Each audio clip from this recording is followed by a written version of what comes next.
अष्टवसु जो देवताओं से भी श्रेष्ठ हैं, वो भ्रमण कर रहे थे। सुमेर पर्वत बहुत 4 लाख योजन ऊंचा, उसमें बड़े बड़े महात्माओं की भी जो दिव्य महात्मा है और देवताओं की भी स्थलियां हैं।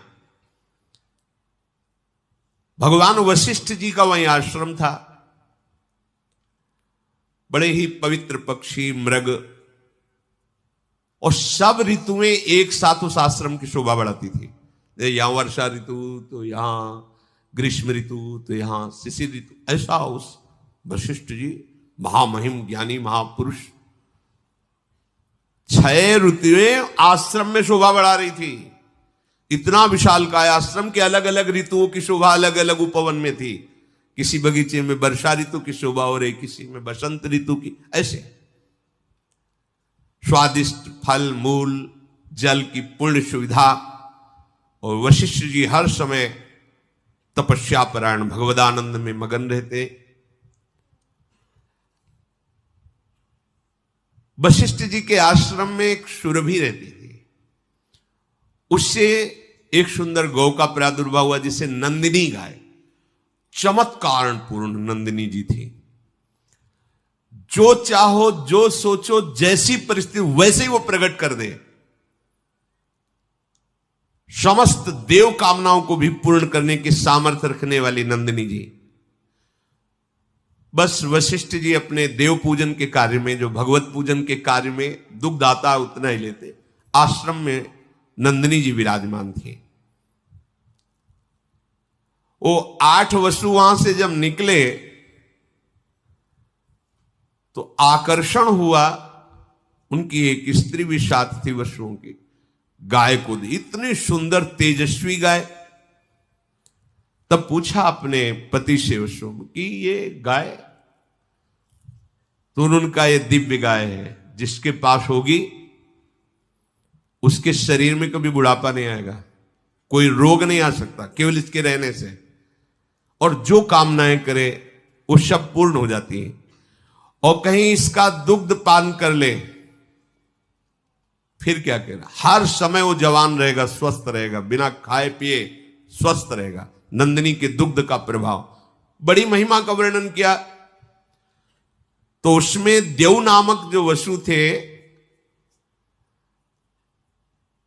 वो गाय को देख करके बहुत प्रसन्न हुए, अपनी पत्नी से कहने लगे कि इस गाय के दर्शन मात्र से अशुभों का नाश होता है, परम मंगल होता है। और ये दिव्य गौ है, ये वरुण नंदन वशिष्ठ जी की सेवा में रहती है। इसका जो दूध पी ले तो 10,000 वर्ष तक वो यौवन अवस्था में स्वस्थ होकर के, कभी कोई जुकाम बुखार कुछ नहीं, हर समय जवान रहेगा। ऐसी महिमा गा रहे थे। तो जो देवनाम वसु की पत्नी थी, उन्होंने कहा अपने लोगों को तो आवश्यकता नहीं, क्योंकि वसु है वो स्वयं दिव्य है। मनुष्य लोक में मेरी एक मित्र राजकुमारी है, ये गाय अपहरण करते हैं और वहां पहुंचा देते हैं, और वो स्वस्थ रहेगी, यौवन अवस्था में रहेगी, मेरी मित्र है, ये मैं चाहती हूं। उनका नहीं नहीं, आप ये सोच कैसे लिए, महात्मा वशिष्ठ की गाय है, ऐसा सोचना भी पाप है। उनका देखो, मुझे और कुछ नहीं चाहिए, यदि आप हमें चाहते हैं ना तो आप हमारी ये बात पूरी करें। जो अष्टवसु थे, देववसु के साथ उनकी पत्नी ने जब ऐसा हठ किया तो उन्होंने अपने और 7 जनों से, तो उस समय भगवान की इच्छा से ही ऐसे महापुरुष हैं, ये वसुजन जो देवताओं के भी द्वारा बंधनी हुई, उनके मन में बात आ गई और उन्होंने देववसु की पत्नी का प्रिय करने के लिए गाय का अपहरण कर लिया, नंदिनी जी का।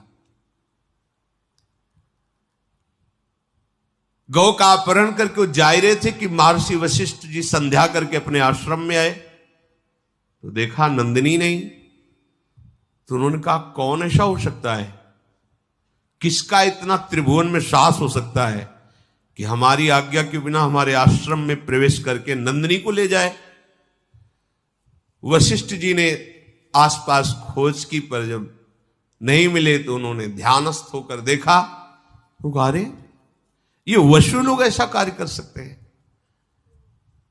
वो तो तत्काल आवेश में आ गए और वहीं प्रकट हो गए जहां वशु गाय लिए जा रहे थे। उन्होंने कहा तुम्हें शोभा देता है, तुम देवताओं से भी वंदनीय श्रेष्ठ हो, हमारी नित्य दिनचर्या में देव पूजन में आने वाली गाय को तुम चुरा कर ले जा रहे हो, तुम्हें पता नहीं तुम क्या अपराध कर रहे हो। वो तो घबरा गए वशुजन।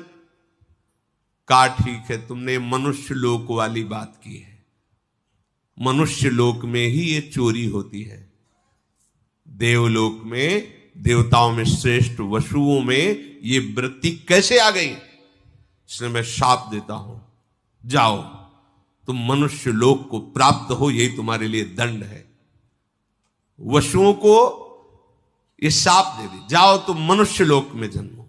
देखो इतना ऊंचा पद, थोड़ा सा लोभ। अब तो वशुजन घबरा गए।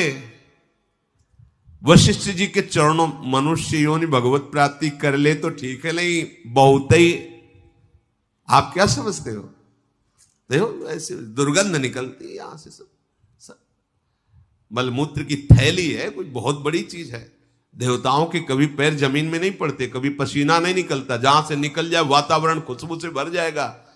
और इसे देव दुर्लभ योनि, केवल भगवत प्राप्ति वो नहीं कर सकते, यहां से हो सकती है, वो नीचे ही गिर सकते, ऊपर नहीं उठ सकते। अपने सबसे ऊपर ब्रह्मलोक का भी अतिक्रमण करके भगवान के दिव्य धाम को जा सकते हैं। भगवान वशिष्ठ जी के चरणों में सब गिर पड़े, प्रभु पता नहीं क्या हो गया था, ऐसी गलती क्यों हो गई, प्रभु मुझे क्षमा कीजिए। आपका कृपा प्रसाद जब तक नहीं मिलेगा तब तक अब हमारे हृदय में भारी जलन होगी। आप समस्त धर्मज्ञों में ज्ञानियों में श्रेष्ठ हैं, क्षमा क्षमा, ऐसा कह के चरणों में गिरे। अच्छा तो ठीक है, तुम मनुष्य योनि में जाओगे पर 1 वर्ष में ही मुक्त हो जाओगे। लेकिन देव 7 तो 1 वर्ष में मुक्त हो जाएंगे। तुम अपनी पत्नी को बहुत चाहते हो और उसकी आसक्ति वश इनको भी प्रेरित किया, ये तो 1 वर्ष में क्रमशः मुक्त हो जाएंगे, पर तुम्हें पूरे जीवन मृत्यु लोक में रहना पड़ेगा। दीर्घ काल तक तुम्हें मनुष्य योनि का दुख भोगना पड़ेगा। अगर भगवान का भजन नहीं तो ये दुख योनया, दुख ही दुख है, देख लो ना। मैंने जो आवेश में आकर तुम लोगों को वचन बोले हैं, मेरे वचन कभी मिथ्या नहीं होते, ऐसा ही होगा। अब सबके हृदय बहुत ही व्याकुल हुए। तब देववसु ने कहा, प्रभु जिसके कारण मैं ऊपर से नीचे जा रहा हूं, मृत्यु लोक में जाऊं, पर वो कारण मुझे ना मिले। समझ गए होंगे, जिसके कारण अर्थात अब मेरा कभी जीवन में मृत्यु लोक में जाने पर ब्याह ना हो, मुझे संयोग प्राप्त ना हो। हां ये तथास्तु, ऐसा ही।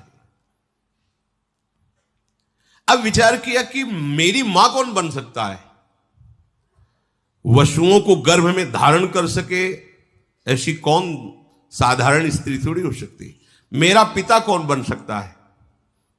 तब विचार किया कि अगर मेरी मां बनने की सामर्थ्य है तो भगवती गंगा जी में है। तो अष्टवशुओं ने गंगा जी का स्तवन किया, ध्यान किया। गंगा जी प्रकट हुई। उन्होंने कहा, मां हमें भगवान वशिष्ठ का शाप प्राप्त हुआ है कि जाओ तुम मृत्यु लोक में मनुष्य योनि को प्राप्त हो। कोई भी मनुष्य लोक की स्त्री इतनी सामर्थ्य नहीं रखती कि मुझ वशुओं को अपने गर्भ में रख सके। इसलिए आपको हमारे ऊपर कृपा करनी होगी और आप मेरे लिए इतना कि आप मुझे अपने गर्भ में धारण करें। पर मां, मुझे गर्भ में पहुंचाने वाला पिता भी कोई मनुष्य नहीं हो सकता। अब आप चयन करें मेरा पिता कौन होगा। जब गंगा जी से ऐसी प्रार्थना की और गंगा जी ने कहा कि तुम 8 को मैं गर्भ में धारण करूंगी और वशिष्ठ जी की आज्ञा के अनुसार एक को 7 को मुक्त कर दूंगी 1 वर्ष में, पर एक को रखूंगी, तुम्हारे पिता का चयन मैं करूंगी और तुम्हें संबोधन भी कर दूंगी। गंगा जी मुख्यतया ब्रह्मलोक में ही विराजमान, ब्रह्मा के कमंडल में, जो भगवान वामन का चरणोदक उन्हीं से। एक महाभिष नाम के प्रसिद्ध राजा इक्ष्वाक वंश में हुए थे। उन्होंने 1000 अश्वमेध, 100 अश्वमेध करने वाला यज्ञ, वो इंद्र पद का अधिकारी होता है। 1000 अश्वमेध, 100 राजसूय यज्ञ करके महान पुण्यों को प्राप्त किया था। वो ब्रह्मा जी की सभा में बैठे हुए थे, महाभिष नाम के राजा। बड़े बड़े सब ब्रह्म ऋषि वहां विराजमान थे। इसी समय भगवती गंगा जी पधारी उस सभा में, और हृदय में बात थी वसुओं को गर्भ में धारण करने वाले पिता का चयन। वायु भगवान को गंगा जी ने इशारा किया कि हमारी जो आंतरिक चिंतन वृत्ति उसके अनुसार व्यवस्था करो। तो वायुदेव ने गंगा जी का ऊपरी वस्त्र थोड़ा सा हटाया। जो हटाया तो ब्रह्मा जी समेत समस्त ब्रह्म ऋषियों ने सर झुका दिया। लेकिन महाभिष देख ही रहे थे। गंगा जी अपार सौंदर्य, गौरांग वदन। ब्रह्मा जी ने दृष्टि डाली, समस्त देवता ब्रह्म ऋषि सब सर झुकाए हुए हैं, लेकिन महाभिष गंगा जी को देख रहे हैं और गंगा जी महाभिष को देख रहे हैं। भगवान ब्रह्मा ने कहा, तुम दोनों ने ब्रह्मलोक की मर्यादा का तोड़ दिया। ऐसा कैसे हो सकता है कि देवी गंगा पधार रही और तुम सर ऊंचा करके देख रहे हो? जाओ, मृत्यु लोक को प्राप्त हो, तुम यहां रहने के अधिकारी नहीं। और गंगा जी से कहा कि तुम्हारी दृष्टि इन पर क्यों गई, इसलिए तुम भी मृत्यु लोक में जाओ और इनका वर्ण करो। वो खोज ही रही थी कि इन वसुओं का पिता बनने का कौर। तो ब्रह्मलोक में विराजमान महान तपोनिधि पुण्यात्मा महाभिष। जब ब्रह्मा जी ने गंगा जी को और महाभिष को ऐसे वचन कहे, जिनको शास्त्रीय भाषा में शाप कहा जाता है, राजा महाभिष बड़े ही तपस्वी तेजस्वी थे। इनके पिता हुए प्रतीप, और ये पुत्र रूप में उनसे जन्मे, जिनका नाम महाराज शांतनु पड़ा। ये बचपन से इतने सिद्ध महापुरुष थे कि जैसे कोई बूढ़ा जा रहा छू ले, वो तत्काल लकड़ी फेंक दिया, जवान हो गया। महान गंगा जी के पति बनेंगे। गंगा जी जिनको भगवान महादेव जी माथे पे धारण किए हुए हैं। महानदी गंगा महाभिषेक को जब देखा ब्रह्मलोक से गिर रहे, तो बीच में रोककर कहा, निराश मत होइए, जहां आप विराजमान थे उससे ऊंचे पहुंचाने का यह विधान बना है। तुम्हें भगवत प्राप्ति होगी। तुम्हारे पुत्र रूप में कोई और नहीं आ रहे, स्वयं वसु आ रहे हैं, अष्ट वसु। भावना से पर तुम मृत्यु लोक में जाते ही हमारी ये बात भूल जाओगे। तुम धैर्य पूर्वक जाओ, निराश मत हो। ये जो कुछ हुआ है सब मेरे विधान से हुआ है, क्योंकि अष्ट वसु ने गंगा जी से प्रार्थना की थी।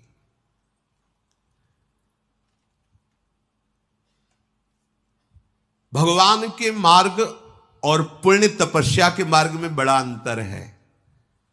ये जो प्रायः सत्संग में कहते हैं, तया ब्रह्म स्तंभ पर्यंतम सर्वम मायामयम जगत सत्यम सत्यम पुनः सत्यम हरिना। ब्रह्मलोक से आ रहे हैं नीचे,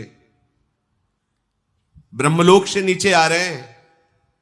अर्थात विश्राम भूमि ब्रह्मलोक भी नहीं है। विश्राम भूमि श्री प्रिया प्रीतम के चरणारविंद है। वृंदावन विश्राम, यहां से कभी पतन नहीं होता। कैसी भी गलती हो जाए, हमारी लाडली जो सरकार को कभी गुस्सा नहीं आता। जैसे ब्रह्मा जी को आ गया ना, चलो जाओ हटो ब्रह्मलोक से। ने कहूं न रिस कहूं, भूली हूं न होत सकी, रहत प्रसन्न सदा। और ब्रह्मा जी भी जिनकी आराधना करते हैं, वो प्रभु श्री कृष्णचंद्र जी प्यारी जी की आराधना में रहते, इसलिए हम बाजी जीत गए, बाजी जीत गए। अगर श्री जी के चरणों का शरणागत होकर के भी अब की काम नहीं बना, तो मुझे लगता है कि फिर बनना ही बड़ा मुश्किल है, बनना बड़ा मुश्किल है। ऐसे तपस्वी महापुरुष महाराज प्रतीप हरिद्वार में गंगोत्री में बैठ करके हजारों वर्ष तपस्या की। गंगा जी प्रसन्न हुई और उनकी गोद में आकर बैठ गए दाहिनी तरफ, और कहा मैं तुम्हारी तपस्या से बहुत प्रसन्न हूं, तुम जो चाहो प्राप्त कर सकते हो, मुझे स्वीकार कर सकते हो। उनका हां, हमारा हो भाग्य, पर आप जहां बैठी हैं वो स्थल पुत्री या पुत्र वधू का होता है, स्वीकृत है, आप हमारी पुत्र वधू बनो। इन्हीं प्रतीप से महाराज शांतनु का प्रादुर्भाव हुआ। तो उनका मैं तुम्हारी पुत्र वधू तो बनूंगी, पर अपने पुत्र को संबोधन करके पहले से ही बता देना, कभी हमसे ये प्रश्न ना करे कि तुम कौन हो, कभी हमारी क्रिया पर प्रश्न ना करे कि तुम क्या कर रहे हो, तुम्हारा उद्देश्य क्या है। अगर वो कभी भी हमसे प्रश्न कर देंगे, कभी भी हमारी क्रिया पर टोक देंगे, उसी समय मैं चली जाऊंगी और जाते जाते भी उनका महामंगल करूंगी। आपका जब पुत्र हो और वो चेतनायुक्त, तब ये बात उसको बता देना, मैं अचानक आकर के मिलूंगी। भगवती गंगा जी ऐसा कहकर के प्रतीप की गोद से अंतर ध्यान हो गई। बहुत काल तक प्रतीप की कोई संतान नहीं हुई। फिर यही महाभिष राजा उनके गर्भ में पत्नी के आए। जन्म होते ही पूरे नगर में एक आनंद था, सबका हृदय शांत था, इसलिए ब्रह्म ऋषियों ने इनका नाम शांतनु रखा।